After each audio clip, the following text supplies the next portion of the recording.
Hello, good morning sa inyo lahat. As usual, ito na naman ako. Namiss ko kayong lahat. Kasi gala, ako din, namiss nyo.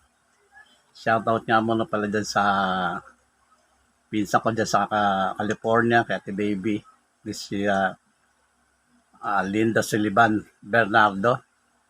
Ganun din sa Vallejo, California, yung mga pinsan ko dyan sa Vallejo. Sila Chang Paz, si Chun Celso, si Carol, Cecil, si Ricky. Hello. Kumusta po kayo dyan? Naimbis ko na kayong makita ng personal. By the way, yung tatalakayin po natin ngayon ay ang Dilubyo ni Noe. Ito po, maganda pong topic to. Dilubyo po ni Noe sa panahon natin. Kaya, alam nyo mga friendship, mga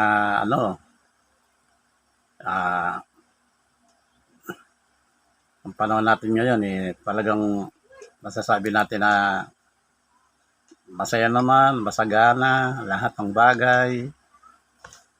Lahat ngayon, instant lahat ng mga bagay ngayon. Ang mga pagkain, masasarap, ang mga lugar, may magaganda tayong bahagi ng mga pasyalan, lahat ng uri ng paglilibang na sa ating panahon ngayon. At okay naman ang sa mga trabaho natin, kahit mahirap, masaya tayo. Pero kung bakit ko po nabanggit yan, kasi po, yung tema ko po, ang panahon ni Noe. Ang dilubyo ni Noe sa panahon natin. Gaya pa lang binanggit ko, excuse me, masarap pong mabuhay ngayon sa mundong ibabaw, wala kang problema. Pero lahat naman ng problema na pagtatagumpayan natin. Yan. Alam niyo mga ka-friendship, nung panahon ni Noe, ganito rin po ang buhay nila. Sila ay nagsisikain, nagsisiinom, nagsisipag-asawa. Ayan po yan. Sa mahabang panahon po yan na ang kalakaran ng buhay doon, meron po talagang pangyayari na kung bakit sila pinuksa ng Diyos. Sa paanong paraan po ba sila pinuksa? Ano po mga friendship? Ganito po kasi yan Yung po mga anghel na one-third na recruit ni Satanas sa langit, nagkaroon po ng mga pagnanasa sa mga tao. Kita nila sa lupa na ito ay magaganda. Naakit sila sa kagandahan ng mga nilikha ng Diyos sa mga tao. Kasi nga, ang Diyos ay kawangas natin, sabi sa Genesis. Ngayon po, pangyayari po nun, inubod po nila yung pagka-anghel nila. Sila po ay nagkatawang tao at sila po ay bumaba sa lupa at sumiping po dito sa mga tao. Kaya nangyari naman po, ang lupa ay napuno ng karahasan. Kasi po, ang mga naging anak ng mga anghel na yan, mga maging Nephilim, na hindi po normal yung mga paglaki nila. Naging Nephilim po sila. Yung pagtawag po sa Nephilim, higante. Nagkaroon po ng mga higante ng mga panahon na yon. Ngayon po, ang lupa napuno ng karahasan. Naging doble po ang kasamaan ng mga panahon na yan. Kaya naman po, nung nakikita ng Diyos na hindi yata naging magandang takbo ng mga pangyayari, naisip po niya na makipagtipan kay Noe. Si Noe po naging kaibigan ng Diyos ng panahon na nakikipagtipan pa ang Diyos. Gumagawa pa siya ng mga milagro dito sa lupa. Nakipagtipan po si Noe sa kanya. Dahil sabi niya, Noe, umayos ka. Ang lupa ay hindi na maganda sa aking paningin. nagkaroon na ng mga mararahas. Kasi po, yung mga higante, nagkalat na rito sa lupa eh. Yan po yan. Tapos, nung nangyari po yun, nung sila'y sumiping, na nag-iba po ang takbo ng panahon anyway. Eh ngayon po, nakipagtawaran pa ang Diyos kay Noe. Sinabi sa kanya, kung meron kang 50 may papakita matuwid, hindi ko gaganapin ng lupa. Wala po eh. Laging pong 49, wala rin, 46, 47, 48, 48. Hanggang sa wala pong makitang matuwid si Noe dito sa lupa eh. Wala po siyang makita. Kaya isa na lang hinihiling ng Panginoon Diyos ng Ama.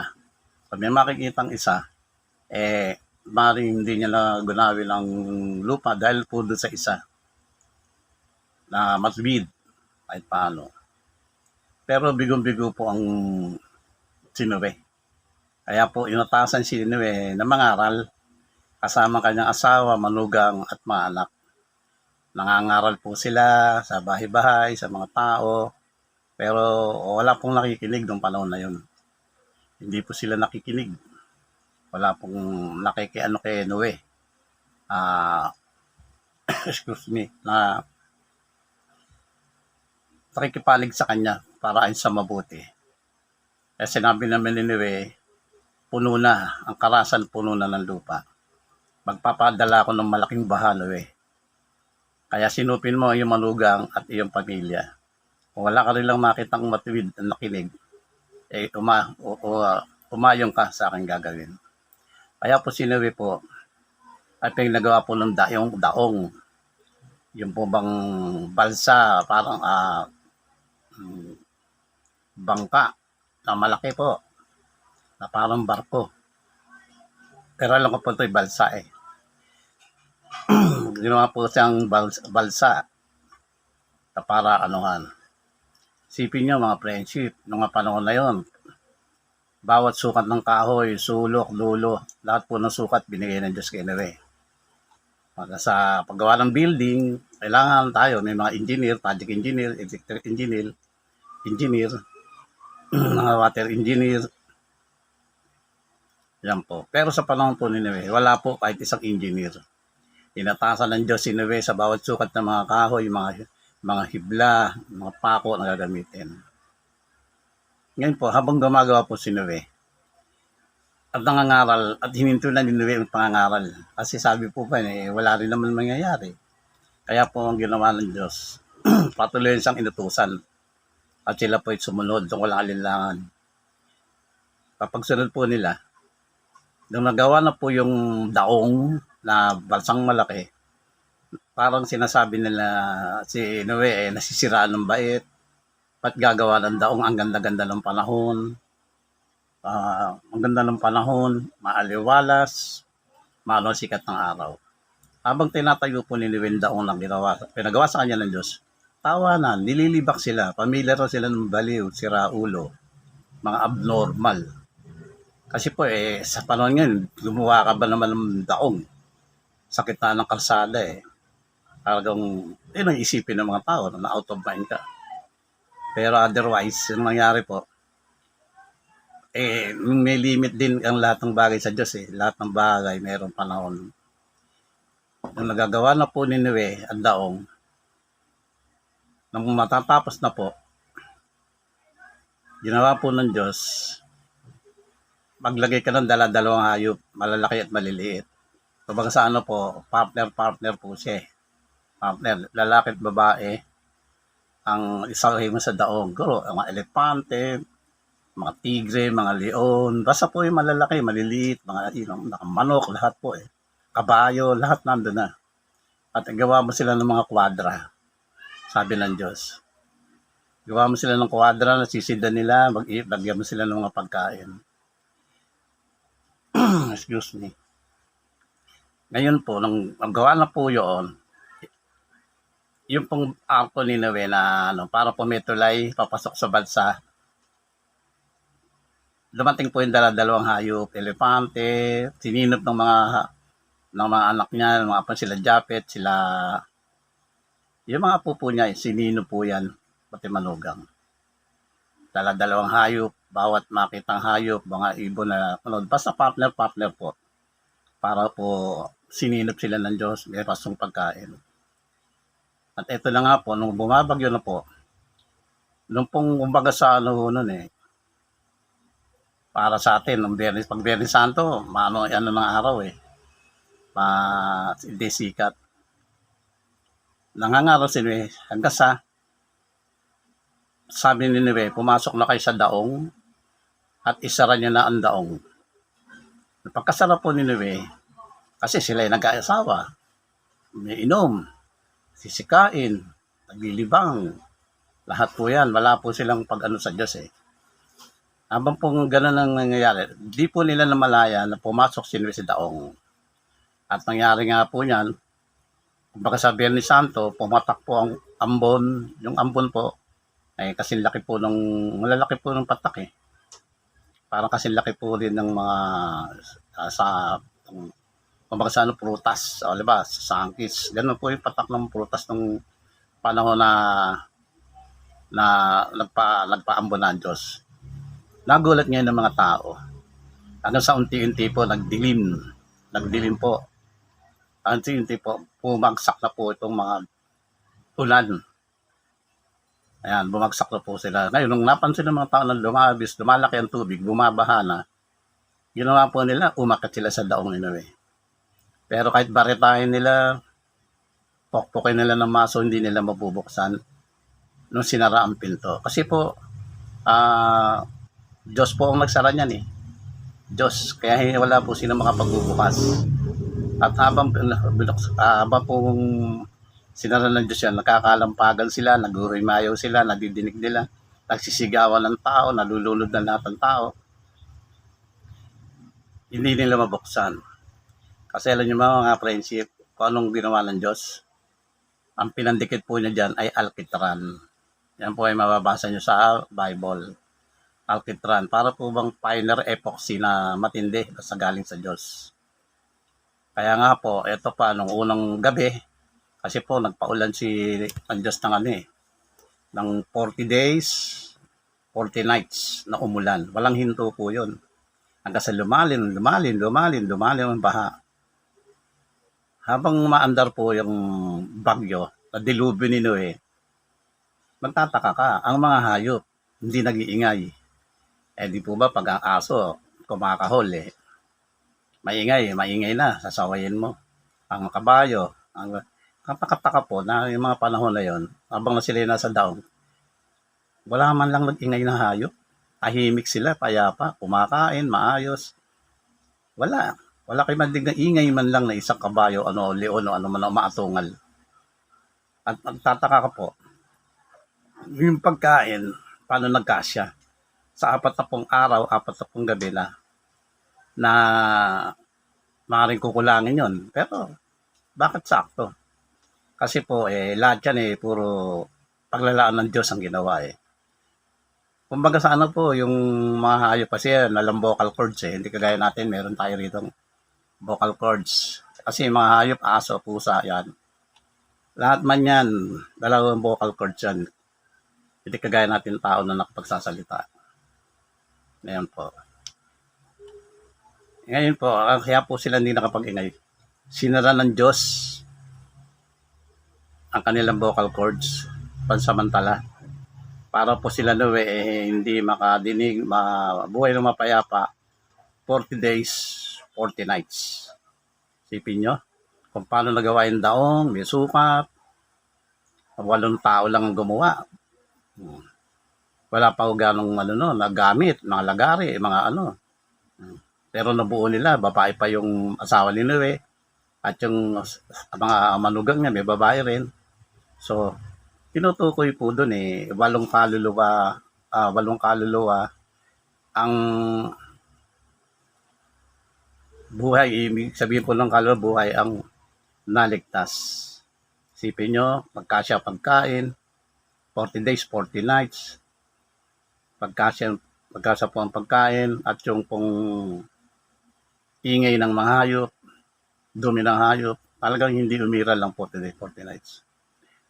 Kaya naman po yan nung pinahinto na ng Diyos. Pero ito pa, yung pong tubig na yon, tandaan nyo mga friendship, mga kapatid, hindi po yun baha. Hindi po yun tubig dagat. Kasi po kung tutuusin mo parang 7 poste ang lalim ng ng baha eh. 7 poste ang lalim ng baha. Kasi po may mga higante eh. May mga bundok na matataas. Hindi pwede ordinaryong baha lang. Kaya naman po yung binuhos ng Diyos doon na tubig ay hindi sa ulan, hindi po sa dagat, kundi po sa durungawan ng langit. Durungawan ng langit. Doon po ang galing ng tubig ng Diyos. Baka sa dalisay po, maputi. Kasi galing po sa durungawan ng langit eh. Ang tubig, hindi po sa dagat. Nakagaya ng kapag umuulan sa atin bumaba, hindi po doon galing. Kaya po nung 40 days, 40 nights, siminto ng dilubyo, nagpakawala si Angel ng si Noe ng kalapate. Tinignan niya kung may lupa na. Meron bumalik po yung kalapate, meron na pong dahon dito sa bibig. Meron na po siyang dahon. Ibig sabihin po, meron na pong lupa na naapawan na ang tubig. Na umulas na po ang baha. Yan po yan. Umulas na ang baha. Pagkahulas po ng baha, lumabas na sila sa daong at sila namuhay ng mapayapa. Na 8 buhay lang ang nakaligtas. Ayan po. Hindi po ba? Isipin nyo ang lahat ng paglalaan ng Diyos na kanta ng pamilya Noe. Ayan po yan. Kaya naman po, ibig kong sabihin na yung mga para pong at ang palatandaan pa po noon, mga friendship, naglagay po ang Diyos ng rainbow sa langit. Yun, nakikita niyo po yung baghari, rainbow. Katunayan po yan na hindi nagugunawin ng Diyos ang tao sa tubig. Hindi nagugunawin. Kundi sa apoy na po. Kagaya po sa Sodoma, yung pong parang bolang apoy. Yun po yun, mga bolang apoy na 2 kilo ang bigat, anong babagsak sa tao, asupre. Sa asupre na po tayo ngayon sa Armageddon. Maghukom ang gagawin ng Diyos, hindi na po sa baha. Palatandaan po yung rainbow eh. Ayan po yan, palatandaan po yan. Kaya minsan may mga taong di naniniwala sa Diyos. Tingnan mo na lang yung rainbow. Nakaulat sa Bible yan. Tapos hindi ka maniniwala. Ayan.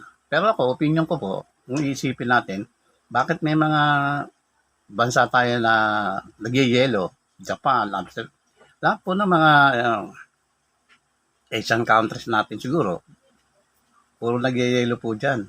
Alaska, sa mga kamag-anak ko sa California, sinasabi nila sa Baleo na nagyayelo talaga doon. Isan, pinapala pa nila yung yelo para lang sila makapag-drive ng kotse. Yan pong mga yelo na yan, isipin nyo, saan po kaya nang galing yan? Bakit may lugar na malalamig? Ayan. Sa akin, opinion ko po, no?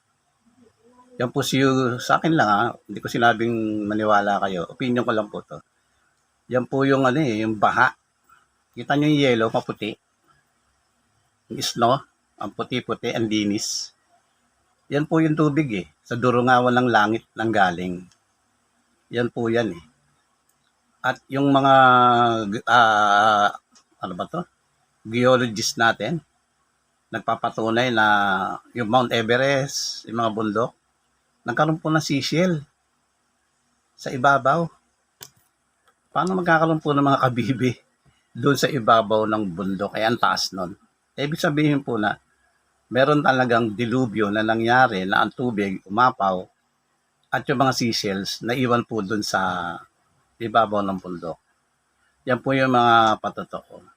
At meron po rin nahukay sa ibang bansa na isang kabayong mola. Ewan ko sa ko ba nakakita yan. Kabayo po mola. Na lalaki po ng pata, mga paa, lahat. Pris na pris po eh. Hanggang ngayon, buo. Buo po siya. Nahukay po siguro nung mga panahon ng dilubyo, dagalan ng tubig, nalunod, inalod, Tapos po, karoon ng mga priest. Kaya naka-priest eh. Yung kabayo po, hindi ordinary kabayo eh. Iba po sa lahat ng kabayo to eh. Na talagang malaki. Parang ginagamit po doon sa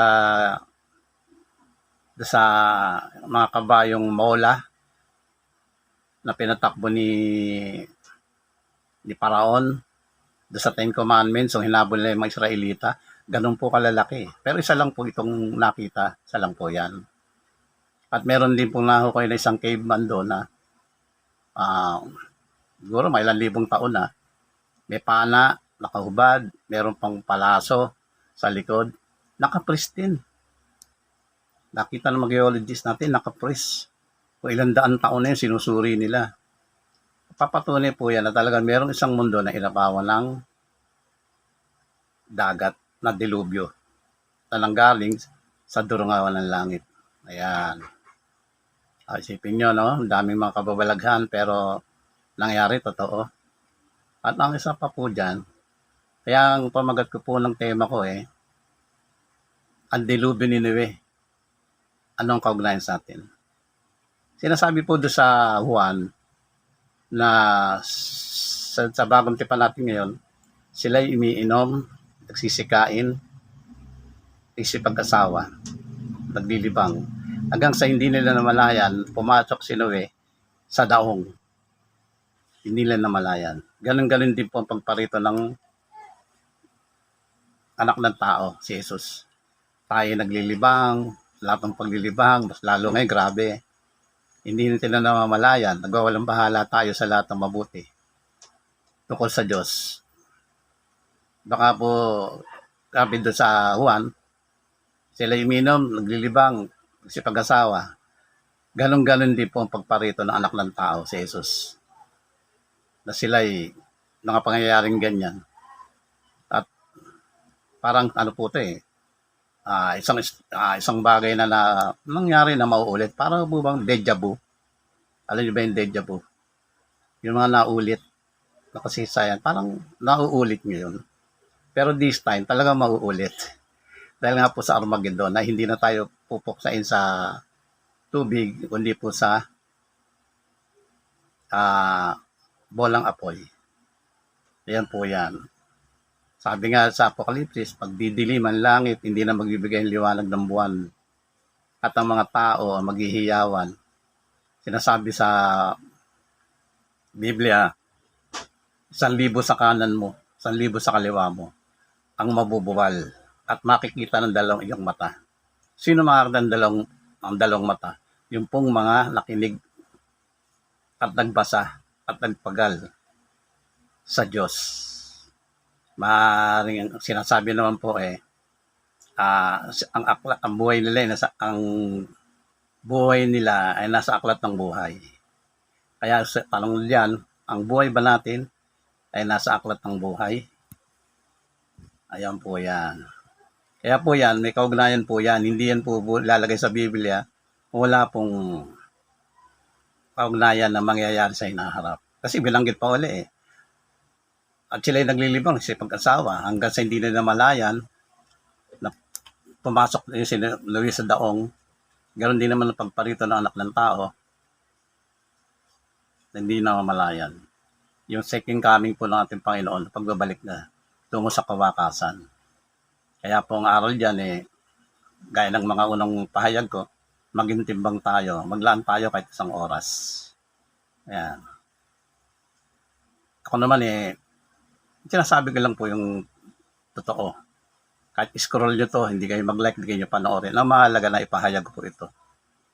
Yan po ito. Hindi ko po ginagawa to para sa sarili ko o pagkapera. Yan, paulit po sinasabi, may trabaho naman ako. Talaga pong napapanahon Sino pong mangangaral? At sino pong makikinig? Ito lang mangangaral. At yung mangangaral, tama ba yung pangangaral? Ayan po yan. Kaya po wala kong kodiko, lahat po yan, kinabisado ko, nag-aaral ako. Yan po yung puhunan, passport, sakali. Hindi ko naman sinasabing ako maliligtas. Bahala na po ang Diyos sa akin, sa amin. Yan po yun. Pero naniniwala po ako, mga friendship na ang Diyos ay hindi liko.